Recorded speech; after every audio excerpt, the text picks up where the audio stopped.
السلام علیکم عزیز طالبات، خوش آمدید۔ امید ہے کہ آپ سب خیریت سے ہوں گے۔ ہمارا آج کا لیکچر ہے حدیث کی اہمیت تاریخی لحاظ سے۔ مسلمانوں نے حفاظت کے سلسلے میں بہت محنت کی۔ حدیث کو محفوظ کرنے کے لیے کئی طریقے اختیار کیے۔ حدیث کی حفاظت کے کئی ادوار ہیں۔ نمبر 1، عہد نبوی میں حفاظت حدیث۔ نمبر 2، عہد صحابہ میں حفاظت حدیث۔ نمبر 3، عہد تابعین میں۔ حفاظت حدیث کی مختصر تاریخ درج ذیل ہے۔ پہلا دور عہد نبوی صلی اللہ علیہ وآلہ وسلم کا دور ہے۔ نبی اکرم صلی اللہ علیہ وآلہ وسلم کے دور مبارکہ میں حفاظت حدیث کا کام کافی اہتمام سے کیا گیا تھا۔ حفاظت حدیث کے لیے عہد رسالت میں 3 ذرائع اختیار کیے گئے۔ وہ 3 ذرائع کون سے تھے؟ نمبر 1، حفظ حدیث کے اعتبار سے، یعنی احادیث کو زبانی یاد کر کے حدیث کو سینوں میں محفوظ کیا گیا۔ نمبر 2، روایت حدیث کے حساب سے، یعنی وہ صحابہ جو حضور اکرم صلی اللہ علیہ وآلہ وسلم کی محفل میں موجود ہوتے، ان کے پاس ہوتے تو وہ علم کو حاصل کرتے، اور وہ علم جو مجلس میں محفل میں حاصل کیا جاتا وہ ان صحابہ تک، وہ ان لوگوں تک پہنچاتے جو مجلس میں موجود نہ ہوتے۔ نمبر 3، کتابت حدیث کے حوالے سے۔ کتابت حدیث جیسا کہ نام سے ظاہر ہے، احادیث کو لکھ کر بھی محفوظ کیا گیا۔ حفظ حدیث، عربوں کا حافظہ قوی تھا۔ وہ گھوڑوں کے نام و نسب کو یاد رکھتے تھے۔ نسب نامہ، شجرہ نسب تک ان کو یاد ہوا کرتا تھا۔ اس لیے حفظ حدیث کا رواج بھی عام ہوا۔ کسی بھی علم کا حفاظت کا طریقہ حفظی ہوا کرتا ہے، اس لیے ہر دور میں حافظہ اہم حیثیت کا حامل رہا ہے۔ مسلمان علماء میں یہ مقولہ مشہور تھا کہ علم وہی ہے جو سینوں میں ہے، نہ کہ کتابوں میں۔ صحابہ اکرام رضی اللہ تعالیٰ عنہم نبی آخر الزمان صلی اللہ علیہ وآلہ وسلم کی بات کو غور سے سنا کرتے تھے اور پھر اس کو یاد فرما لیا کرتے تھے۔ پھر اپنی مجالس میں ان کو تذکرہ بھی کیا کرتے تھے، یعنی کہ وہ ایک دوسرے کو سنایا کرتے تھے۔ حضرت انس رضی اللہ تعالیٰ عنہ فرماتے ہیں، ہم لوگ نبی صلی اللہ علیہ وآلہ وسلم کے پاس ہوتے اور حدیث کو سنا کرتے تھے۔ جب ہم اٹھتے تو ایک دوسرے سے دہراتے، حتیٰ کہ ہم اس کو یاد بھی کر لیتے۔ صحابہ کرام کے ذوق حدیث کا یہ عالم تھا کہ ان کی ایک معقول تعداد آپ صلی اللہ علیہ وآلہ وسلم کے پاس موجود رہتی، حتیٰ کہ حضرت ابو ہریرہ رضی اللہ تعالیٰ عنہ کے ذوق و شوق کا یہ عالم تھا۔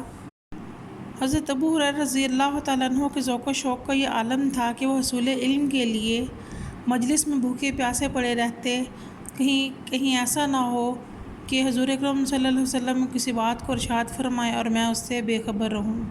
یہی وجہ ہے کہ وہ اپنے ذوق کی وجہ سے سب سے بڑے حافظ حدیث قرار پائے۔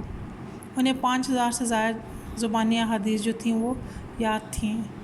زبانی روایت حدیث کے حوالے سے نبی اکرم صلی اللہ علیہ وآلہ وسلم کو زبانی روایت پر ابھارتے تھے۔ صحابہ کرام کو ارشاد نبوی صلی اللہ علیہ وآلہ وسلم ہے، اللہ کے نبی نے فرمایا، اللہ تعالیٰ اس بندے کو تر و تازہ رکھے جس نے مجھ سے حدیث کو سنا اور جس طرح اس نے مجھ سے سنا اسی طرح دوسروں کو پہنچایا۔ اس حوصلہ افزائی کی وجہ سے زبانی روایت کا چلن عام ہوا اور لوگ اس پر فخر کیا کرتے تھے۔ اگر کسی کو ایک حدیث بھی زبانی یاد ہوتی تو اس کو دوسروں تک پہنچانا اپنی ذمہ داری سمجھتا تھا، کیونکہ فرمان نبوی تھا، لوگوں تک پہنچاؤ خواہ تمہیں ایک ہی حدیث یاد ہو۔ اگرچہ آپ صلی اللہ علیہ وسلم کی مجلس میں سارے صحابہ بیک وقت موجود نہیں بھی ہوا کرتے تھے، لیکن جو موجود ہوتے تھے وہ اپنی سنی ہوئی احادیث دوسرے تک پہنچا کر ہی دم لیا کرتے تھے، کیونکہ فرمان نبوی صلی اللہ علیہ وآلہ وسلم ہے، جو حاضر ہے وہ ان لوگوں تک پہنچا دے جو حاضر نہیں ہے۔ اسی وجہ سے وہ روایت جو تھی زبانی اس زمانے میں عام ہو کر معاشرے میں ہر شخص کی بات کا موضوع بن گئی۔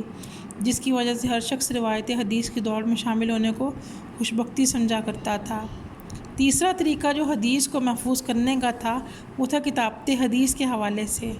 حفظ اور روایت حدیث کے ساتھ ساتھ کتابت حدیث کا رواج بھی آہستہ آہستہ عام ہوتا چلا گیا۔ پہل جیسا کہ آپ نے اپنے پچھلے لیکچر میں دیکھا کہ حضور اکرم صلی اللہ علیہ وآلہ وسلم نے احادیث کے لکھنے سے منع فرمایا تھا، مگر اس کی بھی وجہ یہ بیان فرمائی گئی تھی کیونکہ صحابہ کرام احادیث اور قرآن کے فرق کو واضح سمجھ لیں۔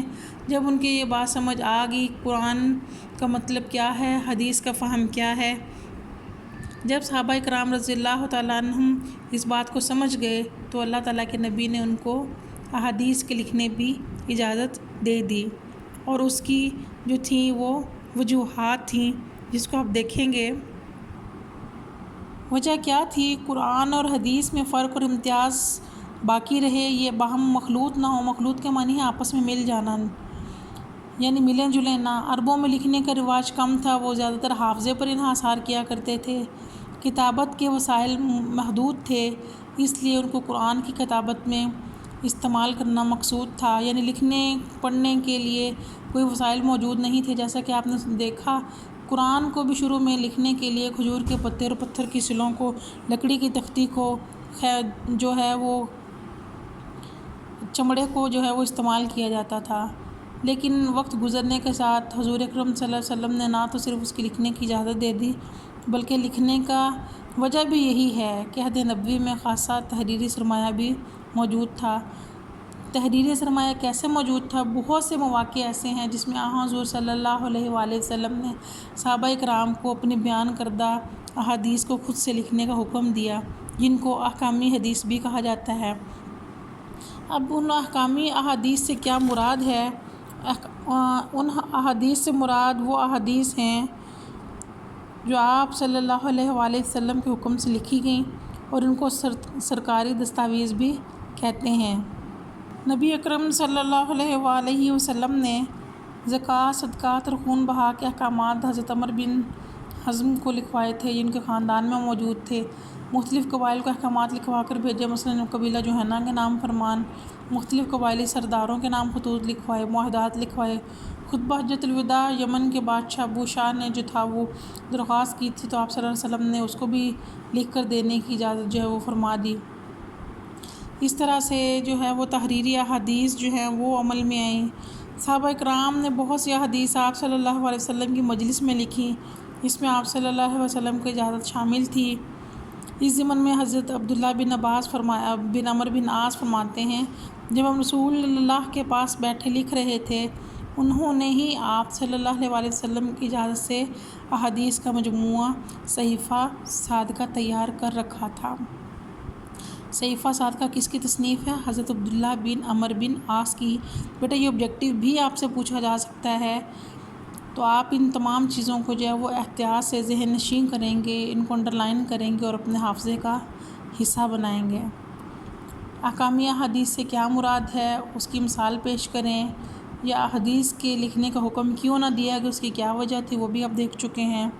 تو آپ جو چیزیں ساتھ دیکھیں گے آگے بھی، تحریری احادیث میں کتاب الصدقہ، صحیفہ جابر بن عبداللہ، عبداللہ بن مسعود، صحیفہ علی، وہ کون سے احکامات پر مشتمل تھا اور کس صحابی نے اس کو لکھا، یہ ساری چیزیں اچھے طریقے سے ذہن نشین کرنے سے تعلق رکھتی ہیں۔ اسی طرح سے حضرت عبداللہ بن عمر کی کتاب الصدقہ، جو انہوں نے اپنے آخری دنوں میں اپنے مختلف حکام کو جانوروں کی زکوٰۃ کے متعلق جو ہے وہ احکام پر مشتمل کر کے کتاب بھجوائی، اس کو کتاب الصدقہ کہا جاتا ہے۔ اسی طرح سے صحیفہ حضرت علی، جس میں غلاموں اور قیدیوں کی آزاد کرنے کی جو تھے وہ احکامات تھے، اونٹوں کی زکوٰۃ، حرم مدینہ وغیرہ کے احکامات موجود تھے۔ حضرت علی جو تھے وہ اس صحیفہ کو ہر وقت اپنی تلوار کی نیام میں رکھتے تھے۔ صحیفہ صادقہ ہے جو حضرت عبداللہ بن عمر بن عاص نے ایک مجموعہ حدیث جو تھا وہ مرتب کیا۔ اسی طرح سے صحیفہ جابر بن عبداللہ ہے، حضرت جابر بن عبداللہ کے پاس احکام حج کے بارے میں حدیث کا ایک مجموعہ تھا، اس کو صحیفہ جابر بن عبداللہ کہا جاتا ہے۔